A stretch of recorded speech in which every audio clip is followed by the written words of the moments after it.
Hello and welcome to Fresh Face One Shots. My name is Joey, And I'm Jacob. and today we are back with Wonder Woman by Tom King. This is issue number 25. We're getting some pretty high numbers on our current runs for Fresh Face One Shots, and I think that's pretty cool. It's pretty nice. It's pretty nice that none of our runs have been canceled so far. Brave the Bold. Brave the Bold was canceled a while back. Oh, right. We covered all Brave and the Bold. So, well, anyway, yeah, it's a shame, but whatever. The Island of Mice and Men Part 3. We are continuing the Mouseman arc, and definitely setting up some new plot threads for things going forward. I think so. I'm gonna start at the top and say I think this is King very much directly being like, actually, okay, now you are actually reflecting on the fact that Diana did something incredibly wrong and out of character, and the future is probably fucked up because of it, I would say. Yeah. Now, I also bait and switch on the cover. The cover spoils the issue. Like, spoils the final twist. Yeah. I think it's part of that. Like, every single time a new villain like this is created, they always do a big press release for it from the company, and so everyone knew Matriarch was coming. So like, meh. Yeah, but the interesting thing is that like, the issue likes to imply very much that she is the one that killed Diana in the future. Yeah. Like, yeah, that's true. And let's be honest, because a lot of this issue kind of wants to play with the idea that Diana's going to go evil in the future.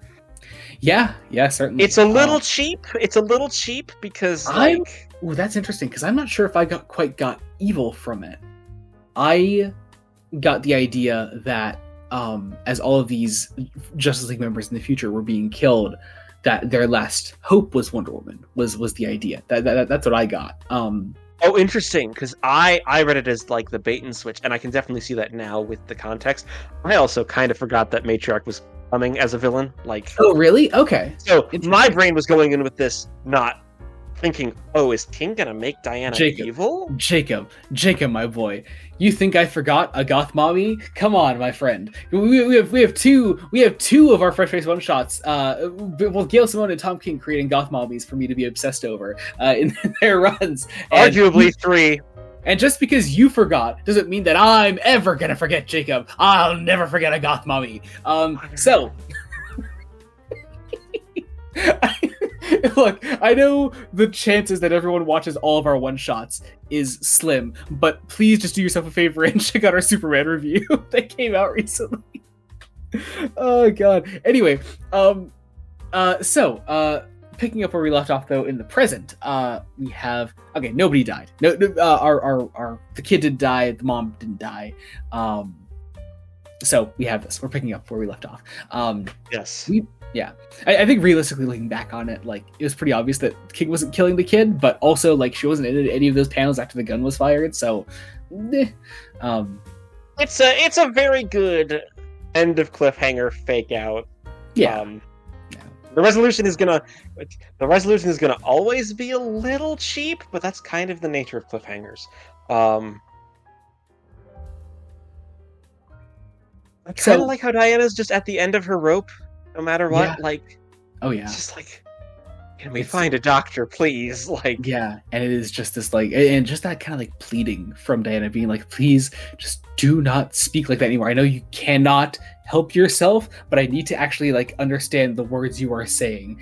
And even when the little girl still just like reverts back, she tries to say some other things. We have like other letters coming out of her mouth from the lettering here, and she still says like mice have ears. And Diana's like. There's still that compassionate side of her that just like takes her in, gives her a hug, and says like, "Yes, of course, mice have ears." And then we meet the revolution. We have the revolution against Mouseman, people that do not speak, only in Mouseman knows and mice have ears. We have sort of some broken sentences here from our resistance leaders. Interestingly, still on a cat and mouse theme. Oh yeah. They're a cat. They have like cat iconography on their revolution gear to show that, you know, hey, they're gonna take down the mice. Get it?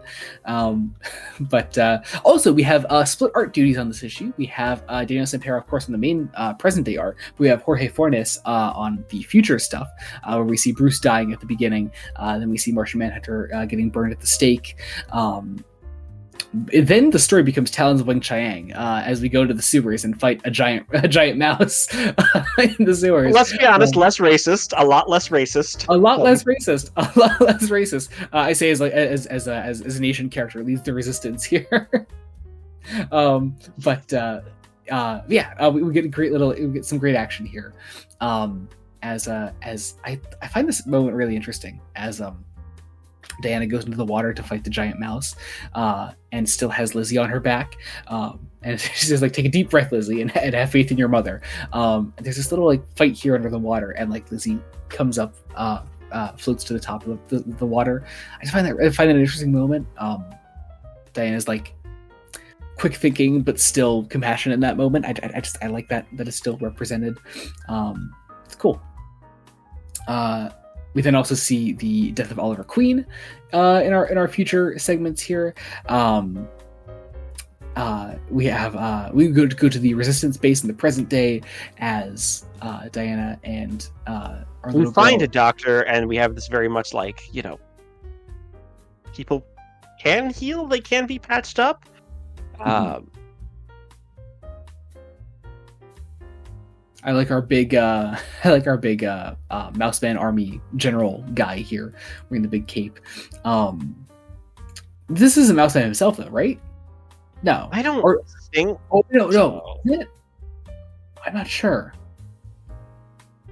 It might be. It might be. I will say what's interesting is King throughout the entire run has been playing with immigration as an idea, and I don't think it's been talked about enough. Like, that's true. It was very present in the first segment of the Sovereign arc with the whole. I think part of it came down to is a lot of King's writing can be read in multiple ways. I agree. Some of them, I don't want to say going into bad faith readings, but in readings where King doesn't come out favorably. I back when I was on Twitter, I definitely saw that a lot. I think the immigration read on this run is fascinating and maybe just as messy as any other read, because Tom King as a writer can be very messy. I think if nothing else, though, it's very much it's the read he wants to go for a lot. Especially given the way the entire run began. He's very much, he wants to do villains as demagogues because, above all else, I don't think Tom King likes Donald Trump very much. No, obviously not. Obviously not. Does he necessarily understand the inner workings of fascism? Maybe, maybe not. I'm not sure. I would argue he does. I mean, I know it was a complete coincidence, but I still think about the absolutely insane moment where that one issue of the Sovereign literally living in the White House happened right after Trump was reelected. Trump got reelected. Yeah. I don't know. I think if nothing else, this will be a fascinating run to look back on in retrospect. But also, who knows how the fuck long this run is going to go on for? Because King isn't stopping anytime soon. Yeah,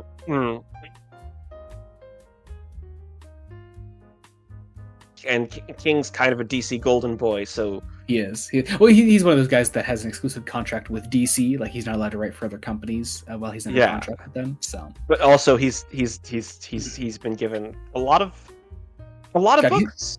He's been under that contract for 9 years now. I think he started with Batman, and that was 2016. That's wild. Yeah. I remember that announcement because I was watching that. I don't know if anyone remembers that the one live event they did when they were announcing all the titles for Rebirth, and they announced all the people that had exclusive contracts with DC now, and he was one of them. But also, does Hawkman kill himself here? Hawkman kills himself here, right? That's what's happening here. Yeah. He takes off his wings and then jumps off a building. See, but there's also a hand. That might be Matriarch, actually. Yeah, I think the intent is that he's going to, and then he has that one last freedom robbed. Mm-hmm. We do also have some allusions to a thing called the Wonder War, which I think is going to end up being whatever the final arc of this insanely long run is going to be. Yeah, very likely. I'll be very curious to see how that goes way down the line, but I'm sure we'll do a lot more teasing for that in the future. But yeah, we get some more scenes in the present, some more scenes in the future. We see Aquaman die. We see more. We see the Resistance eventually arrive and kick the asses of a number of Mouseman Army soldiers. I love. I will say, I think the one misstep is this. There's this brilliant idea of Diana has become unmoored, and King, I think, clearly wants to be because Steve is dead, or that is a very possible reading. I'd argue it's because there isn't a human supporting cast. Like, Tom, you like bringing back old characters. Draw on some Wonder Woman supporting characters. I mean, hey, we have Etta Candy coming up here in the next issue. So, yes. So let's keep that in mind. Let's do it. Also, once again, I'll bring it up.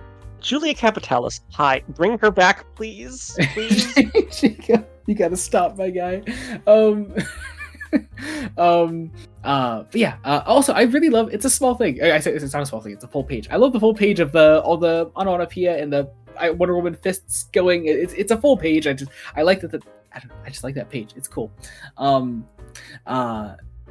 We have Diana and our kid and Lizzie arriving at this house where Lissa, the daughter of the Sovereign, is inside, being looked after by is it Emily? Emily, yeah, Emily's her name.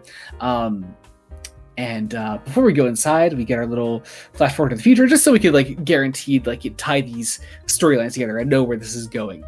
We see eventually who Lissa is meant to become, and that is this matriarch character. And goddamn, I know as a person I'm not supposed to be attracted to drawings, but damn, it's just it's a hot drawing, man. It's a really you have a type, Joey. Jacob, no comment. Let's close this out. Any final thoughts on this issue before I close this out? When Gail Simone has read us both for Phil, I think Tom King and Daniel Sampere has read you specifically for Phil. Fuck you. Anyway, check out other Fresh one shots we do. I can't speak now because of this. We cover Superman by Joshua Williamson. Obviously, we also cover Wonder Woman by Tom King, Trinity, Daughter of Wonder Woman, the spinoff of Wonder Woman, Batman, The Long Halloween, The Last Halloween, the end of the Long Halloween saga, and we're also probably in the near future, but you didn't hear from me, covering Batman by Matt Fraction, so that's going to be pretty cool. We've also been covering The Uncanny X-Men by Gail Simone, which is currently on break. It's going to be coming back in January. In the meantime, we are in fact covering The Unbreakable X-Men, also by Gail Simone. Check out the main podcast. Oh, wait, sorry. We also recently put out a video on Deadpool Batman #1. It is the crossover between Marvel and DC, and there's going to be another one in November, and we're going to cover that one too. So check that out. We say DCKO in this one?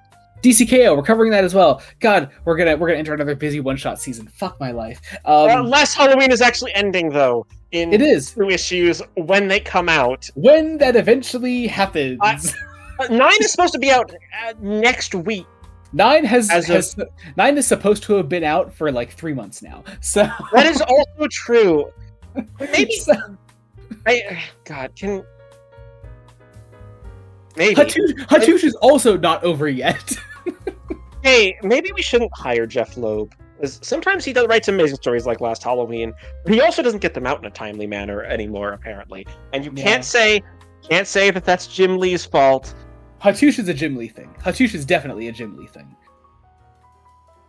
Maybe partially, but I wouldn't say entirely. Maybe, but anytime you put Jim Lee on a book anymore, it just never comes out in the time period it should. Same thing with Jeff Johns. Jeff Johns also can't get a book done to finish for his fucking life anymore. Isn't he in the middle of a mini-series that's been delayed? No, JSA actually finished. Finally. Oh, that finished. Okay. JSA actually finished. God, what a time. Anyway, check out the main podcast as well, Fresh Face Comics. We recently put an episode on Luke Cage Volume 1. We're going to have an episode out on Luke Cage Volume 2. Check those out. Check out our link trees, our socials, all that is below in the description. You can follow us wherever you want to follow us. Check out the Patreon, patreon.com/BloodDonut Studios. You can get all kinds of fun things like early Star Trek reviews, Star Trek commentaries, more Fresh Face Comics and Fresh Face Extras. You get your name in the description of every Blood Donut Studios video we put out. It's the first thing people see when they look down below. They know that you're a rad person and that you're cool as fuck because you support Blood Donut Studios, and that makes you a cool person. Speaking of Blood Donut Studios, subscribe to the channel, Blood Donut Studios. And support does mean the world to us. All that said, until next time, this has been Joey Morgan. Jacob Licklider. Goodbye. Goodbye.